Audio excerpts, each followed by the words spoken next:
Welcome to quick revision 360 online classes. Emerging టెక్నాలజీస్కి సంబంధించిన అంశాలు తెలుసుకుంటూ ఉన్నాం. ఈ వీడియోలో మనము మరొక కీలకమైనటువంటి 3D టెక్నాలజీకి సంబంధించిన అంశాలు తెలుసుకునేటటువంటి ప్రయత్నం చేద్దాం. దీనినే ఒక రకంగా త్రిమితీయ ముద్రణ అని, ఇక్కడ డి ఫర్ డైమెన్షన్ అంటాం, 3 డైమెన్షనల్ ప్రింటింగ్ అని, అదేవిధంగా యాడిటివ్ మ్యానుఫ్యాక్చరింగ్ అనేటటువంటి పదంతో చెప్తాం. యాడిటివ్ మ్యానుఫ్యాక్చరింగ్, దీనినే సంకలిత ఉత్పత్తి.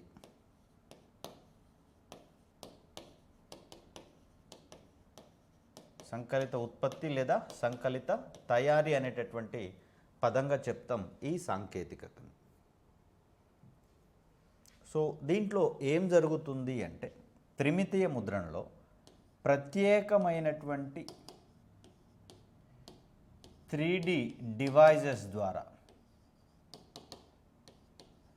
లేదా వీటిని ప్రింటర్స్గా చెప్తాం. ఈ ప్రత్యేకమైనటువంటి 3D డివైజెస్ లేదా ప్రింటర్స్ ద్వారా కొన్ని రకాలైనటువంటి మెటల్స్ కావచ్చు, అదేవిధంగా ప్లాస్టిక్స్ కావచ్చు, వీటిలలో మరొక రకం థర్మోప్లాస్టిక్స్ అని ఉంటాయి. థర్మోప్లాస్టిక్స్ అంటే వేడి చేసినప్పుడు కరగడం వీటి యొక్క స్వభావము. తర్వాత వీటిని ప్రత్యేకమైనటువంటి అచ్చులలో పోసినప్పుడు నిర్దిష్ట ఆకారాన్ని పొందడం వీటి యొక్క ధర్మము.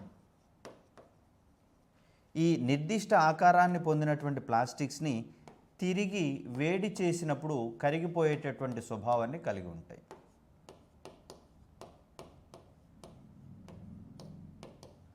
అంటే ప్లాస్టిక్స్ని కరిగించి నిర్ణీతమైనటువంటి అచ్చులలో పోసి మనకు కావాల్సినటువంటి ఆకారాలను రూపొందించుకొని తిరిగి కొన్ని ప్రత్యేకమైనటువంటి సందర్భాలలోనో లేదా అవసరమైనప్పుడు వాటిని ఆ ఆకారాలను తిరిగి వేడి చేస్తే అది కరిగి మళ్ళీ మరొక ఆకారంలోకి మార్చడానికి రెడీగా ఉంటే దాన్ని మనము థర్మోప్లాస్టిక్స్ అంటాము.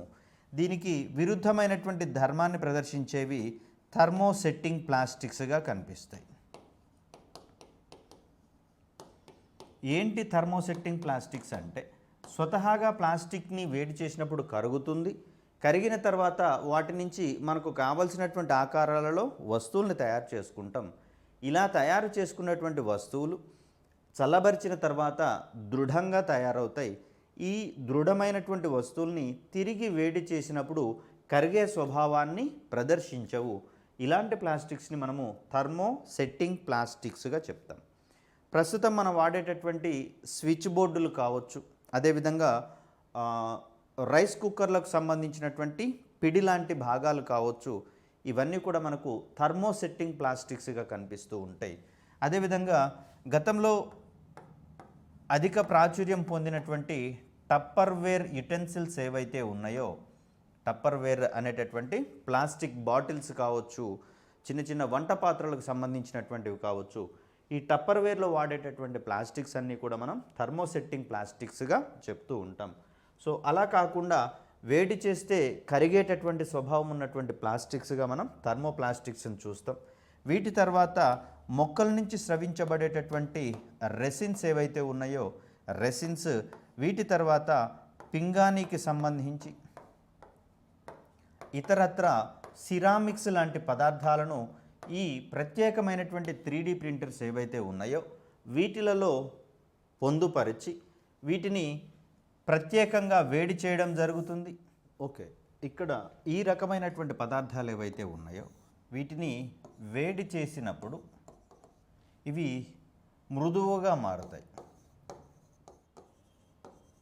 సో హీట్ చేసినప్పుడు ఇక్కడ పేర్కొన్నటువంటి పదార్థాలు ఏవైతే ఉన్నాయో మెటల్స్ కావచ్చు, ప్లాస్టిక్స్ కావచ్చు, థర్మోప్లాస్టిక్స్ కావచ్చు, రెసిన్స్ కావచ్చు, పింగాణీ కావచ్చు, సిరామిక్ వంటి పదార్థాలు వేడి చేసినప్పుడు మృదువుగా మారుతాయి.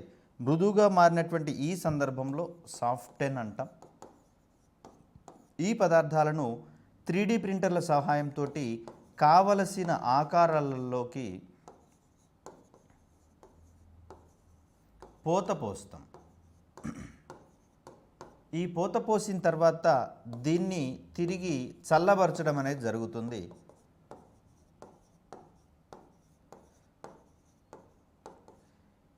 కూల్ చేసేటటువంటి ప్రయత్నం చేస్తాం. ఇలా కూల్ చేసిన తర్వాత సదరు పదార్థం మొత్తం దృఢంగా మారుతుంది, రిజిడ్గా మారుతుంది. సో మనకు 3D ప్రింటర్లో ఏం జరుగుతుంది అంటే పదార్థాలను మొదటగా వేడి చేస్తాము. ఇందుకోసము వేడి చేసేటందుకు లేజర్ కాంతి కిరణాలను కావచ్చు, UV rays, ultra violet rays వంటి వాటిని వినియోగించి పదార్థాలను వేడి చేస్తారు. వేడి చేసిన సందర్భంగా అవి మృదువుగా మారుతాయి, సాఫ్ట్గా మారుతాయి. ఇలా సాఫ్ట్గా మారినటువంటి పదార్థాలు ఏవైతే ఉన్నాయో వాటిని కావలసినటువంటి ఆకారాలలో పూత పోయడం అనేది జరుగుతుంది. ఇలా పూత పోసేటటువంటి సందర్భంగా పొరలు పొరలుగా పూత పోయడం అనేది జరుగుతుంది. లేయర్ బై లేయర్ దాని మీద పూత పోస్తూ చల్లబరిచిన తర్వాత అలా పొరలుగా పరచబడినటువంటి పదార్థం ఏదైతే ఉందో అది దృఢంగా మారుతుంది. దృఢంగా మారిన తర్వాత గట్టితనాన్ని పొందుతుంది. తిరిగి అది మార్చబడలేనటువంటి ఆకారాలలోకి మారేటటువంటి ప్రయత్నం చేస్తుంది. అంటే ఇతర రకాలుగా, ఇతర నమూనాలుగా మార్చడానికి అవకాశం లేని పదార్థాలుగా మారుతాయి, దృఢంగా మారుతాయి. ఇలా మనకు కావలసినటువంటి నిర్మాణాలను రూపొందించుకునేటటువంటి సాంకేతికతగా మనకు 3D ప్రింటింగ్ అనేది కనిపిస్తుంది. దీనికోసం ప్రత్యేకమైనటువంటి 3D ప్రింటర్లు అనేవి మనకు అందుబాటులో ఉండే ప్రయత్నం జరుగుతుంది. సో ఈ 3D ప్రింటర్ల ద్వారా కావలసినటువంటి వాటిని పొరలు పొరలుగా మనము రూపొందించేటటువంటి క్రమంలో ముడి సరుకుల వృధా అనేది అరికట్టడం జరుగుతుంది. సాధారణంగా గృహ నిర్మాణానికి సంబంధించి కనుక మనం గమనిస్తే అక్కడ సిమెంట్ వంటివి ఇసుకతో కలిపి పనిచేసేటటువంటి క్రమంలో దిగువన అధిక మొత్తంలో వేస్టేజ్ అనేది మిగులుతుంది. ఇలా వేస్టేజ్ అనేటువంటి దాన్ని సున్నితమైనటువంటి పనులకు వాడేటటువంటి అవకాశం ఉండదు. మరి అలాంటి ముడి సరుకుల వృధా అనేది 3D ప్రింటింగ్ సాంకేతికతలో గణనీయంగా తగ్గించి వేయబడుతుంది. కాబట్టి ఇది అత్యంత జనాదరణ పొందుతున్నటువంటి ఒక వ్యవస్థగా మనం ఇక్కడ చూస్తూ ఉన్నాం. ముఖ్యంగా చూస్తే ఇక్కడ 3D ప్రింటింగ్కి సంబంధించి ఒక 4 వ్యక్తులని మనము ప్రధానంగా పరిగణించాల్సి వస్తుంది. దీంట్లో మొదటగా ముర్రే లీయిన్స్టర్ అనేటటువంటి వ్యక్తి, తనే 3D ప్రింటింగ్ అనేటటువంటి ఈ పదజాలాన్ని మొదటగా వాడినటువంటి వ్యక్తిగా కనిపిస్తూ ఉంటాడు. తను రాసినటువంటి ఒక లఘు కథానిక ది పాసింగ్ బై అనే ఈ షార్ట్ స్టోరీలో తను 3D ప్రింటింగ్కి సంబంధించినటువంటి అంశాలను ఇక్కడ లేయర్ బై లేయర్గా పదార్థాన్ని పోతపోసినటువంటి సందర్భంగా ముడి సరుకుల వృధా అనేది మనకు అరికట్టబడుతుంది. తద్వారా గృహ నిర్మాణ రంగం వంటి వాటిలలో సిమెంట్ అనేటటువంటిది అధికంగా వృధా కాబడుతుంది. సో ఇలాంటి వృధా అనేది 3D ప్రింటింగ్ విధానంలో అరికట్టబడుతుంది. కాబట్టి తక్కువ ముడి సరుకుతోటే మనం ఆశించినటువంటి ప్రయోజనాలు పొందడానికి అవకాశం ఉంటుంది. సో అలా మనకు 3D ప్రింటింగ్ అనేది అత్యధిక జనాదరణ పొందుతున్నటువంటి సాంకేతికతగా మనకు కనిపిస్తూ ఉంది. ఇక్కడ 3D ప్రింటింగ్కి సంబంధించినటువంటి ప్రముఖ వ్యక్తులకు సంబంధించి చూస్తే దీంట్లో మొదటగా మనము ముర్రే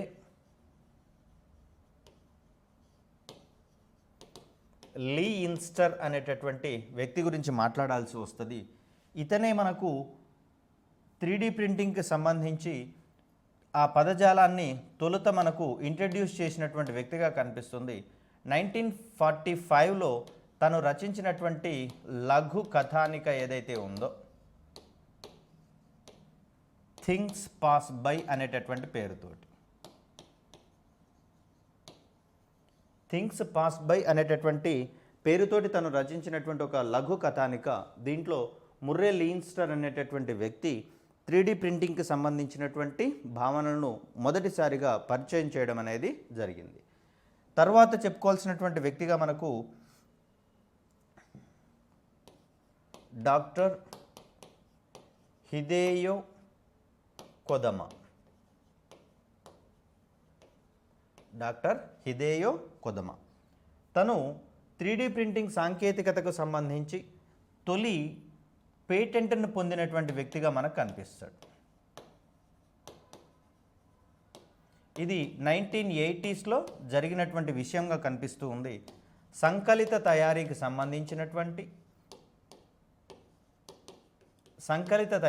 సంబంధించినటువంటి తొలి పేటెంట్ పొందినటువంటి వ్యక్తిగా మనము డాక్టర్ హిదేయో కొదమా అనేటటువంటి వ్యక్తి గురించి మనం మాట్లాడుకోవాల్సి వస్తుంది. ఇంకొకతను మనకు చక్ హల్ అనేటటువంటి వ్యక్తి కనిపిస్తూ ఉన్నాడు. చక్ హల్ అనేటటువంటి వ్యక్తి తను 1986లో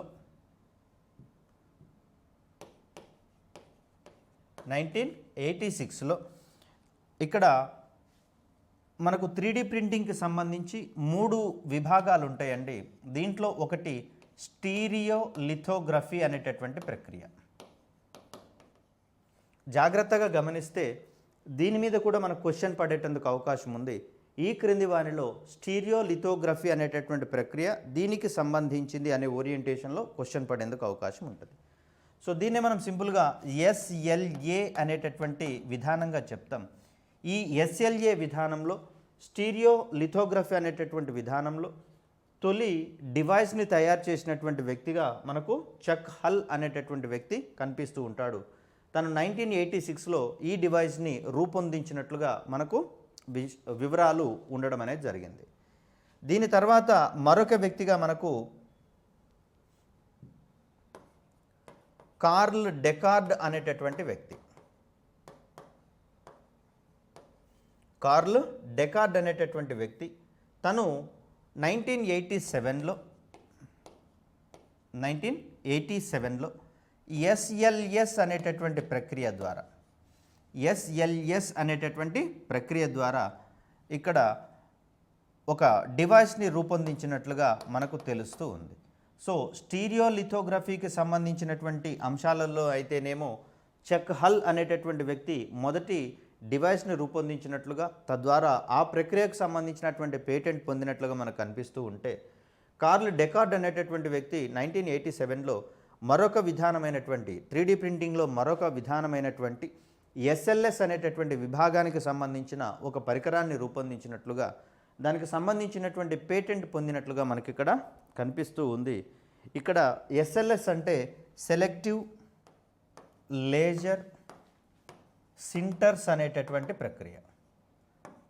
SLSగా దీన్ని పరిగణిస్తూ ఉంటాం.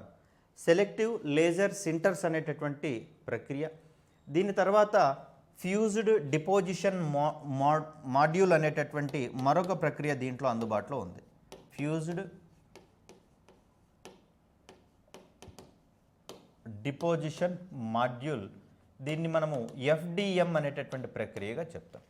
సో 3D ప్రింటింగ్ ప్రక్రియలో భాగంగా ఉన్న పద్ధతులు ఏవి అని కానీ 3D ప్రింటింగ్లో భాగంగా లేని పద్ధతులు ఏవనే ఓరియంటేషన్లో కూడా మనం క్వశ్చన్ని ఎక్స్పెక్ట్ చేయవచ్చు. ఈ విభాగంలో ఫ్యూజ్డ్ డిపోజిషన్ మోడల్ అనేటటువంటిది లేదా మాడ్యూల్ అనేటటువంటి ప్రక్రియ ఒకటి, స్టీరియో లిథోగ్రఫీ అనేది మరొక ప్రక్రియ, సెలెక్టివ్ లేజర్ సింటర్స్ అనేటటువంటిది మరొక ప్రక్రియ. ఈ 3 ప్రక్రియలు 3D ప్రింటింగ్ విభాగానికి సంబంధించినటువంటి పద్ధతులుగా మనం చూస్తూ ఉంటాం. వీటి సహాయంతో కంప్యూటర్లలో పొందుపరిచినటువంటి డిజైన్ల ద్వారా దీన్ని మనము CAD కంప్యూటర్ ఎయిడ్ డిజైన్ వంటి పద్ధతులలో తయారు చేస్తాము. ఈ డిజైన్లలో భాగంగా పొందుపరిచినటువంటి పనిముట్ల నుంచి మొదలుకొని ఇక్కడ రాకెట్ల వంటి అధునాతన యంత్ర సామాగ్రి ఏదైతే ఉందో వీటిని పూర్తిగా కానీ విడి భాగాలుగా కానీ రూపొందించేటటువంటి ప్రక్రియగా మనకు 3D ప్రింటింగ్ అనేది కనిపిస్తూ ఉంది. దీంట్లో 4 పేర్లని మనం ప్రధానంగా చెప్పుకుంటూ ఉన్నాం. ముర్రే లియిన్స్టర్ అనేటటువంటి వ్యక్తి, డాక్టర్ హిదేయో కొదామా అనేటటువంటి వ్యక్తి, డాక్టర్ చక్ హల్ అనేటటువంటి వ్యక్తి, అదేవిధంగా కార్ల్ డెకార్డ్ అనేటటువంటి వ్యక్తి. ముర్రే లియిన్స్టర్కి సంబంధించి 1945లో తను రచించినటువంటి ఒక లఘు కథానిక, షార్ట్ స్టోరీ అంటాం. ఈ షార్ట్ స్టోరీ అనేది థింగ్స్ పాస్ బై అనేటటువంటి పేరుతోటి వెలువరించడం అనేది జరిగింది. ఈ కథానికలో 3D ప్రింటింగ్కి సంబంధించినటువంటి భావనలు తొలిసారిగా వెలుగులోకి రావడం అనేది జరిగింది. తర్వాత ఈ విభాగంలో లేదా ఈ విధానంలో 3D ప్రింటింగ్ విధానంలో మొదటిసారిగా పేటెంట్ పొందినటువంటి వ్యక్తిగా డాక్టర్ హిదేయో కొదామా కనిపిస్తూ ఉన్నారు. 1980 సంవత్సరంలో సంకలిత తయారీకి సంబంధించి ప్రపంచంలో మొట్టమొదటి పేటెంట్ పొందినటువంటి వ్యక్తిగా తను కనిపిస్తూ ఉంటాడు. చెక్హల్ అనేటటువంటి వ్యక్తి 3D ప్రింటింగ్లో ఒక విధానమైనటువంటి స్టీరియో లిథోగ్రఫీకి సంబంధించినటువంటి పరికరాలను రూపొందించిన వ్యక్తిగా మనకు కనిపిస్తూ ఉన్నాడు. కార్ల్ డెకార్డ్ అనేటటువంటి వ్యక్తి 1987లో మరొక 3D ప్రింటింగ్ విధానమైనటువంటి SLS అనేటటువంటి విభాగంలో విశేషమైనటువంటి కృషి చేసినటువంటి వ్యక్తిగా కనిపిస్తూ ఉన్నాడు. వీరందరి కృషి వల్ల 2006 సంవత్సరం నాటికి వాణిజ్యపరంగా